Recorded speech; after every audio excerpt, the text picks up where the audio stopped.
Hello and welcome to Daily Current Affairs by Ekam IAS.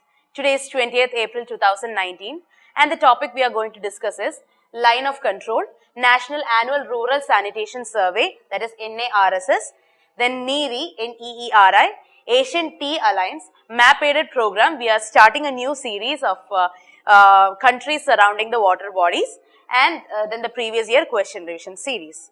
So coming to the first topic, that's a line of control. This is a news because India has suspended the cross LOC trade at 2 points in Jammu and Kashmir along this LOC. About this cross LOC trade, it has been misused by elements across the border, even to smuggle weapons or narcotics or in order to exchange fake currency.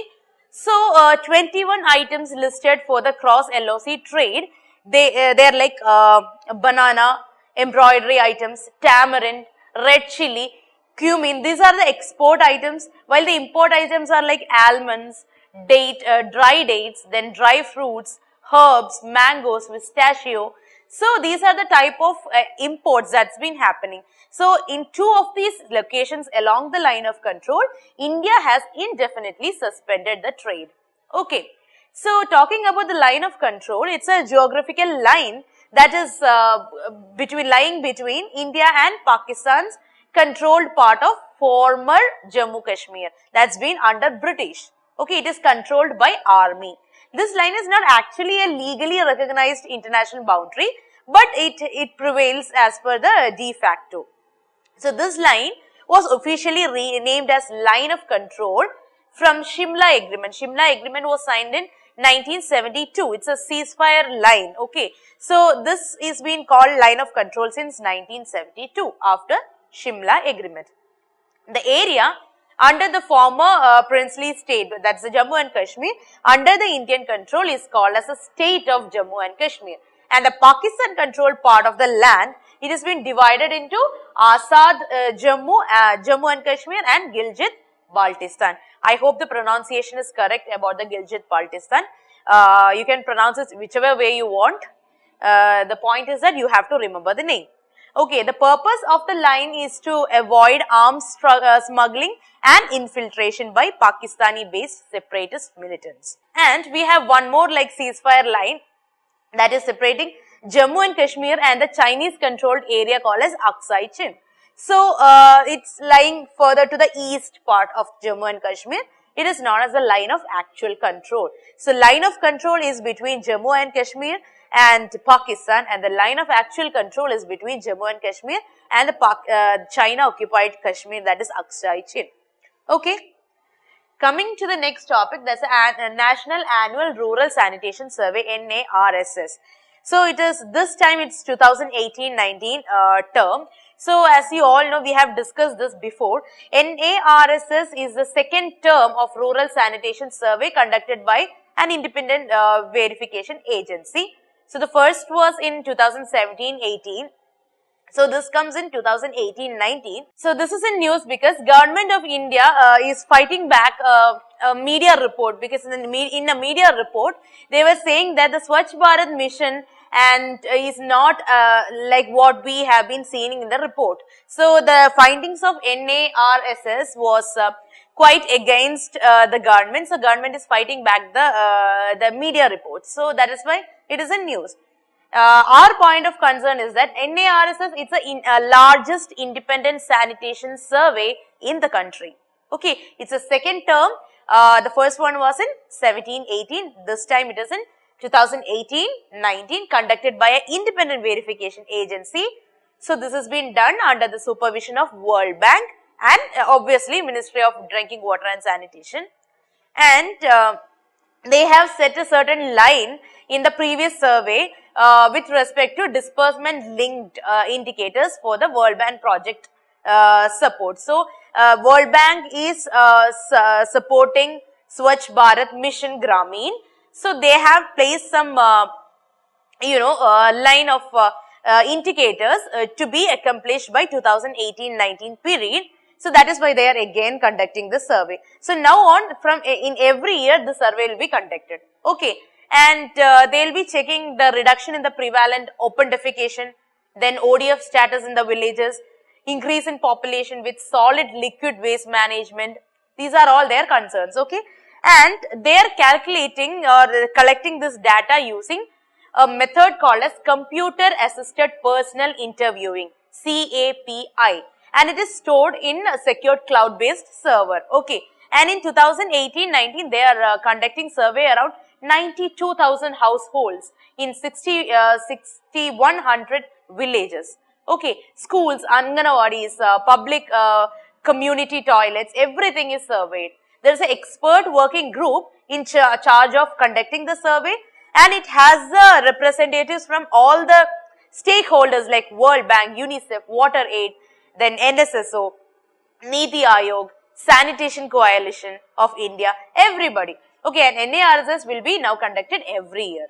Okay, the next topic is NEERI. NEERI is in news because there is a study conducted by NEERI. It found that the river water, it contains higher proportion of organism with antibacterial property, not the bacteria, antibacterial property. So they are called bacteriophages. They were detected to be approximately like 3 times more in proportion than the bacterial isolates in river Ganga. Okay, bacteriophages, they are basically a kind of virus that will kill bacteria and are frequently found in proximity to each other. So bacteriophages and bacteria are found in proximity to each other. Okay, so talking about NEERI, CSIR, National Environment Engineering Research Institute, NEERI, CSIR NEERI, is a research institute created and funded by Government of India. So it is established in, it was established in Nagpur in 1958. They focused on water supply, sewage disposal, communicable diseases and industrial pollution, occupational diseases. Okay, these were the area of their work, and it's a pioneer laboratory in the field of environmental science and engineering. Okay, so it's a part of CSIR. Okay, and CSIR and NEERI, it falls under the Ministry of Science and Technology. So they are important partner organization in India's POP National Implementation Plan. What is POP? It's a persistent organic pollutants. So we have a plan, National Implementation Plan for persistent organic pollutants, and NEERI is a partner organization in that plan. Okay. The next topic is Asian Tea Alliance. Asian Tea Alliance is in news because it has been launched in Guizhou in China. Okay, Guizhou is a location in China. It is associated with Asian Tea Alliance. Okay, it's basically a union of 5 tea growing and consuming countries. Okay, it's not only the tea growing countries, it's also the consuming countries. So the main members of the alliance are, one is Indian Tea Association, China Tea Marketing Association, Indonesia Tea Marketing Association, Sri Lanka Tea Board and Japan Tea Association. So basically 5 countries: India, China, Indonesia, Sri Lanka, Japan. Very important, please do not forget. So this alliance is a result of this memorandum of understanding which has been signed in December 2018. Okay, so they plans to work together for enhancing the tea trade, cultural exchanges, technology exchanges, and they promote tea globally. Okay, it's like they are enhancing the global consumption of tea, so making tea a very big market all over the world while creating a sustainable agenda for Asian tea. Okay. So coming to the next topic, the MAP aided program. So I am considering the seas of the world and the countries and the major water bodies around it. So this will be a new series after the Straits of the World. So I have Norwegian Sea here. So Norwegian Sea, it's a marginal sea. So we'll continue with marginal sea for a few days. Then we'll go to the other continental seas. Okay. So Norwegian Sea is a marginal sea. It is in Arctic Ocean. So it is near to Norway. The location is near to Norway, and it is between North Sea and the Greenland Sea. So I'll show you the picture. See, this is Norwegian Sea. You can see the Arctic Ocean, and you can see Greenland and Norway and the Norwegian Sea, then North Sea to the south and the Greenland Sea to the north. And you also can see Atlantic Ocean. Okay. So, in the southwest, the Atlantic Ocean and the Norwegian Sea is separated by a submarine ridge.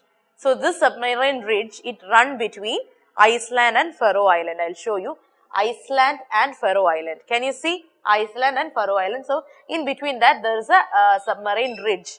Okay, this ridge connects the Norwegian Sea to Atlantic Ocean. Fine. So, you can also see Jan Mayen Ridge that separate from Greenland Sea. So, I have talked about two ridges. One is between Iceland and Faroe Island. One is between Norwegian Sea and the Greenland Sea. Okay, coming to the next topic, that's a previous year question revision series. I'll read out the question. Which of the following would include foreign direct investment in India?